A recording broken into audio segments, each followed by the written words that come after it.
weight of all that really heavy lifting you do is crushing down your scrawny legs. You guys are coming into episode 12, and we're having some fun over here. The height of the table is a little funky. Reminds me of this time we took my grandmother, God rest her soul, to a place in Branson, Missouri, where the table slowly rose as you ate. And she was old, and her mind was playing tricks on her. And by the end, I'm little, she's old, and we're both like kind of under the table. And she looked at me, and she was so confused, and I was confused, and everybody else knew what was happening. That's why are we talking about this? Right on. So hey, how did you turn this into one of your horrible stories? This is an awesome day for me because we have Tyler Cole joining us in the studio today, and Tyler is a graduate of the University of Tennessee. Go Big Orange. Which is really awesome because one, I'm a newcomer to the party. I'm a bandwagon fan. And two, we know that Alabama's Jeff's team, so that's got to hurt bad. So Tyler, feel free to throw in as many digs as you can on this episode, but we're super excited for you to be here. For the audience, Tyler is the host of the Net Zero Carbon podcast. So he's doing his own thing. He's got a different audience than we do. And we thought this would be an awesome opportunity to collaborate and help introduce each other and continue forward with the messaging around CO2, of course, on our side, the supply of CO2. Tyler's really focused on freight and energy. He's got over 15 years of experience. And so we're really excited to merge audiences today and just learn a little bit more about what Tyler's doing and the awareness he's spreading. Tyler, thank you so much for coming on. Guys, happy to be here. I've really enjoyed the show. Jeff, thanks to the team for a tough win. It's been 15 long years, and we don't even have to get into it after this because I don't know how long it'll last. As a Tennessee fan, you just take them as they come. As of taping of this show, we're about, 6 weeks out from the SEC championship. So, I mean, if you can beat Georgia, then you'll just see us again. And we might learn how to play defense by then. Maybe. Or at least not get penalized. or get a new kicker for the 18th time in the last 3 years, because kicking is just something clearly we don't do. So well, I'm excited to be on. I've enjoyed going down the rabbit hole of CO2 merchant markets and CO2 use. I mean, everybody is focused on carbon and this new carbon economy that we're creating. And I think you guys bring a unique perspective to that kind of underside of the market that most people don't even know exists. So I'm glad you guys are out there educating people. Yeah, well, we appreciate it. Well, I mean, and we like what you guys are doing over there at Freightwaves. Let's introduce yourself if you would. But, from the perspective for us, it's all about the renewable fuels and alternative uses for CO2. That's really, really interesting to us because, as we've been talking about more and more in the recent episodes is, we can talk about sequestration, 45Q and all that all day long, but that's not sustainable. And as long as we're just paying people to put it into the ground and not coming up with new sources or new utilization of it, then we're really not solving the problem. We're just kicking the can down the road and paying for it sooner or later. So what you guys are doing and what you're promoting over there in the transportation sector is really interesting to us. Absolutely. Happy to dive into that. And it's a rapidly evolving space. Maybe a bit about me real quick. So I host Net Zero Carbon show at Freightwaves. Freightwaves is I would say a trusted source of data and analytics and pricing and supply and demand transparency for freight markets globally. So we've got a heavy presence North America, heavy presence international containers. We also have a separate vertical that's all about education and entertainment and freight. So we have our own streaming television. We've got live and virtual events and different vertical podcasts. Mine focuses on sustainability. And my bent is to try and decarbonize value chains. And I focus on freight, fuels, and energy. And it's just a great way to use my experience and interest to try and make an impact. So I firmly believe that we're seeing a renaissance going on in mobility, in low carbon mobility, and that's going to happen differently in different geographies. But if we stay focused here on the US for a while, you mentioned IRA and some of those tax incentives that we've got coming down the pipe. I think we're in inning one of a 9-inning, 18-year run where we're going to see rapid advancements in not only low carbon liquid fuels, but also electrification across all different modes. Yeah, so that's great. So educate us real quick. What is both a renewable fuel, but more specifically a biofuel, and where are we seeing that? Like, what is biodiesel? I mean, we think, diesel trucks are bad and black smoke, but now there's a biodiesel and there's aviation fuel that we're talking about. So give us a background, educate us a little bit on that. Yeah, if you're thinking about how do we get carbon and emissions out of freight and logistics, we've been at this for a while. Think about, I know y'all are probably a similar age to me, so think about the ozone problem we were having in the 80s and 90s, right? And how everybody started attacking that. You think about smog in Southern California and China. all of these are coming out of big diesel engines running around these high dense communities, and everybody started attacking that. So we've got on trucks today probably some of the cleanest trucks we've had in 30, 40 years, right? Like all these big diesel rigs have emissions exhaust control. They have these different onboard computer technologies that are trying to recirculate some of these emissions and make everything coming out the tailpipe clean. But we still have a big problem. So how do we start tackling it? We've got electrification. Everybody knows it's coming. Everybody's seen the commercials. But we also know it's not here yet for heavy duty. I might go buy a Tesla, but I'm not going to get a Tesla Semi because Pepsi's getting the first one next week, and who knows how it's going to run. And we're not at scale yet. So when you think about the different levers we have to pull to get carbon and emissions out of our freight, we've got biofuels that have been in existence for 20, 30 years, right? If you look back in America, ethanol and biodiesel are the biggest two. They're huge global markets now. They came out of really a desire for energy security and a desire not to export oil. And then the shale revolution came, and now we've got all these different opportunities. So you have natural gas trucking, you've got RNG trucking, which is like captured methane at a dairy farm that gets converted and scrubbed and put into a pipe. We've got ethanol, biodiesel, and renewable diesel. Renewable diesel is similar to fossil diesel, almost chemically identical, so it can be blended up to 100% in a truck, which is really different than renewable or than biodiesel, which is made out of soybeans, palm oils. It's a different production pathway, and it ends up being a little bit different. So it's got different chemical properties. So you can't blend it 100% in a truck without some major modifications. So bio here in the US is probably 5-6% of our total blend nationally. Renewable diesel in a market like California, where they're really incentivizing these fuels through essentially government subsidies, renewable diesel and biodiesel combined are like 30% of the diesel pool in California. But most consumers aren't aware of that. What is the percent breakdown globally? If California's 30%. Do you know off the top of your head what's the nationally? What does that look like? Or not globally? I guess let's focus domestically. Renewable diesel as a percentage of the total diesel pool globally. Yeah, or domestically, if you know either of those. Yeah, numbers. domestically, it's got to be 1 to 2% domestically for renewable diesel, because there's no other market that's incentivizing it like California, and you still have runway to not saturate all of that supply. Yeah, why is it? What needs to be incentivized for it? Like, it seems like it's renewable. You're capturing it, especially on these methane. You got other things going on in there that are kind of sunk cost in all of this. Why does it need to be subsidized to be cost competitive? Oh man, that's the $1 million question for most of these technologies, right? One, we're really good at drilling and refining cheap crude. We're really good at it. And we're not really good at pricing in the environmental externalities of some of those fuels. So if you start going down the road of we need to drive carbon emissions down, you got to start comparing apples to apples. So what's the life cycle carbon in a typical gallon of diesel as compared to some of these other fuels like renewable diesel? And the average number is diesel's like 95 grams on an energy basis, whereas renewable diesel could be 20 to 30. And then RNG, because methane has a different global warming profile than carbon does.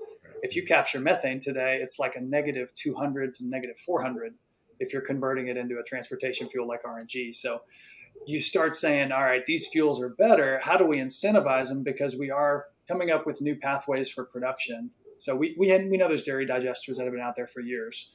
But getting it done at scale, maybe they have to drill a pipe now to be able to access this market that's paying them to do so. So putting these incentives out in front of some of these production pathways we've seen it move the needle in terms of incentivizing new supply coming online.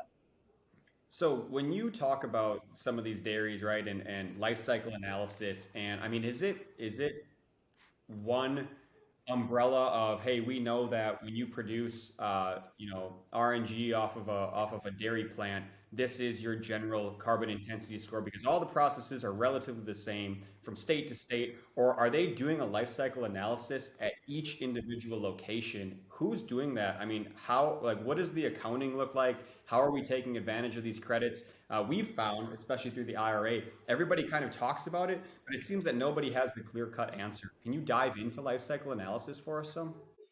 Yeah, I would say if you take a step back and go macro, just the process of life cycle analysis, the practice of it is longstanding, and it's been around globally for decades. It's well researched, it's well documented. It works across different product life cycles, so not just fuels and energy. If you're looking at trying to understand the full life cycle emissions of a consumer good product, right? There are clear steps you go through, and there's some established literature. If anybody wants to go deep or get into maybe the show notes on here, I would check out GRI is an institute that publishes a lot of that. ISO has their own standards for how you calculate these. So a lot of it's known. When you get into your question about specific molecules coming out of specific geographies, making specific fuels, they follow those same principles and call it the order of operations to calculate, but they're going to have different inputs. So I could take let's use ethanol as an example. An ethanol plant in the northern Midwest could have a very different life cycle pathway than an ethanol plant on the Mississippi River. And it could be various reasons. It could be how sustainable they are upstream at getting their corn, right? What kind of fertilizer they're using. It could be how they get their product to market. Am I trucking it to a local market, or am I railing it to a market on the West Coast? All of these things play a role in the full life cycle emissions. And so you have to take those into effect when you start trying to understand how one fuel compares to another. We got to get to an apples to apples comparison. Yeah, I like that. I was going to say you ended up doing it. I was going to say really really dumb it down for me. But when you talk about life cycle, okay, I like it simple. I like pictures are nice. If you got pictures, that's great too. But no, if you've got by life cycle, basically what you're saying is it's not just the emissions that you're emitting by production or what that particular fuel emits. It is what it take to get it, and what does it take to get it to where you're going. Like everything upstream, downstream, all the way through it. And it's like I always love California. So we don't have coal and nuclear plants, but they certainly have for generating power. But they're in Oregon, and we pay. We it's okay that it's in Oregon. It's just not here. It's not in my backyard. So. Yeah, getting to the point where you're looking full value chain, upstream and downstream, allows less people to try and hide the sausage there, as you're describing, right? It's an interesting concept, though, and it matters probably for y'all and your customers in a big way too, because carbon is the point in the value chain analysis where people are trying to ascribe the most value to, right? And we want to make it scarce, but we also have to make it expensive to try and get rid of it, which is a weird kind of dichotomy. But when you start thinking about carbon as not just a comparison between two different fuels or different products, you start thinking of it as an input resource that you can make stuff out of. That's where this whole conversation starts to get really interesting, and where you guys are probably well versed in the conversation, because we have so many current uses for CO2. Not many of our audience would understand where the CO2 in the merchant market comes from or goes to. I think they'd be surprised to know all the places that we actually have real utility and need for a healthy CO2 market. Well, that's why that's really look forward to talking to you on this, is because I think that's the key right there. Is that merchant market that you talk about. I mean, that's kind of our audience. That's what we speak to, is that supply of it. And there is a great fear that if we just start sequestering everything, then what? The more uses, the more applications, and the more utilization we have of it, the more we're going to have access to the CO2 that we need, and hopefully in more diverse locations and not so centralized or in higher volumes, but more regional and local. Which the closer the CO2 is to the use point, the less transportation, the less its life cycle there goes way down. So rather than having these huge volumes produced off of a hydrogen plant or power generation, great, capture and sequester that where it's needed, reduce the emissions as much as possible. But all these other applications, can we identify regional low cost capture points? And if we could be blending fuels with it or something like that, then great. We could do that in a multitude of locations. So really interesting. For sure. Super important. Jump us over. I'm really interested about I know one of the, you talked about you're going to buy a Tesla but not a truck. Well, same thing with battery, same thing with hydrogen. All the other alternatives, marine was a big one, back in 5-7 years ago, and they've gone to natural gas, liquefied natural gas for a lot of marine fueling, and locomotives and rail still looking towards kind of going to either hydrogen now or still natural gas. Aviation's a big one. Right, so they're a huge consumer of some of these fuels, and they don't have the alternatives. So talk to us about SAF. So what is it, and where are we at with it? Yeah, SAF, sustainable aviation fuel, is really, in everybody's eyes, the only path forward for decarbonizing air freight and airline in general. Even the trade bodies and the UN organizations, everybody has an aspirational 2040, 2050 goal to get to net zero, and there's just no way to do it because your fuel burn is 80-90% of your footprint when you're in that industry. So unless you change the fuel, you got no hope. So there are high level SAF. There are 7 different pathways to make it. You can make them from biofuels. You can make them from synthetic fuels. You can blend it today up to 50% with traditional jet. But we're so nascent in this technology because some of it's just now becoming commercially viable, especially with a lot of the tax incentives like IRA and some of the things they've done in Europe are trying to incent production and supply of this because everybody's demanding it.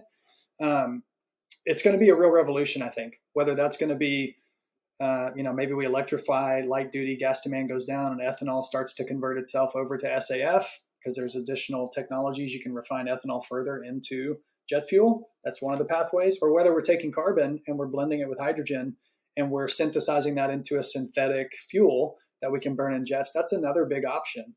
And what's unique about those industries is they're so new and they have so much interest and financing behind them that if we can just de-risk the pathways, it's going to have a big impact on how we're capturing and utilizing carbon. Because if carbon is now a feedstock for what we're trying to burn, that's just an additional demand driver for an already potentially reducing supply that you guys see. So how do we keep capturing more and more and more so that we can use it more and more in actual utility ways, not necessarily sequestration? So talking about dumbing it down for me now, if hydrogen is part of the answer for airline and for decarbonization, and we're using CO2 potentially in these fuels, we can now capture off the hydrogen process, use some of that CO2 for the fuels, and now hydrogen becomes more green at its core, and it kind of is a self-fulfilling prophecy of the decarbonization. I see it in 2 ways. That way, for sure. So when you're doing steam methane reforming, you get a tremendous amount of CO2. If you're doing electrolysis, it's not really cost competitive today, but it's a much cleaner, green way of producing hydrogen, which what we want is green hydrogen. The problem is it's extremely expensive. And so what we lack in this country, in the world, really is hydrogen, even though we have it's everywhere, right? But we have no real access by finding that alternative, finding another use for that hydrogen, and probably a little bit higher value, of that biofuel or the syn fuel using the hydrogen with the CO2. Yeah, so even if you're producing hydrogen without the CO2 generation or emission, then you blend more CO2 into it, it encourages more production of hydrogen and it makes it cost feasible, I would think. That's kind of how I would see that one going. So the more I would agree with you. I would say most of these industries pretty early are policy dependent and want to be on a path to be policy resilient. So we've got great federal incentives. You just mentioned it from the IRA. There's a hydrogen production tax credit in there, and it doesn't necessarily differentiate like gray, green, blue. Everybody talks about the colors of hydrogen. It really does get to a carbon intensity on a life cycle. And that's where I think we need to go away from calling it just green hydrogen or blue or purple, or however it's made. If we start thinking about everything on an apples to apples, what's the life cycle analysis of this fuel and how do we account for that appropriately? Then we can start to scale faster, in my opinion, than if we just look at one pathway or one option.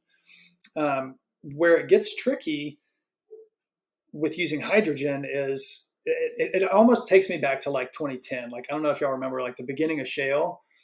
I was a big like Pickens plan guy. I was like, hey, natural gas trucks are going to eat the world. This is what we're going to do.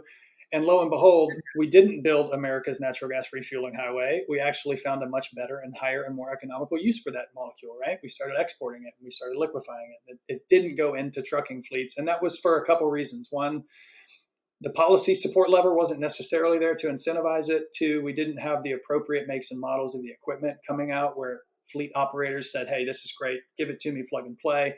And you didn't have the same focus on sustainability and climate change as we do today. Hydrogen might be different now. I know it's just as trickier actually to transport than natural gas, but we do have those policy levers. We do have the corporate and government demand for these fuels, and we do have an appetite for them and models like of trucks coming available that can use it in a meaningful way through a fuel cell. So I would love to have a crystal ball and start making some appropriate stock market bets on which technologies are going to win out. But it just, I get so like triggered thinking about how much time and energy I invested in natural gas trucking that hydrogen scares me. Yeah, we did that in 2013, 14, 15. And it was, I say all the time, sometimes carbon capture sounds like that as well, but hydrogen, absolutely. Sometimes you just start to feel like this is kind of redoing all again. And yeah, so you kind of bring up a question when you just said that, though.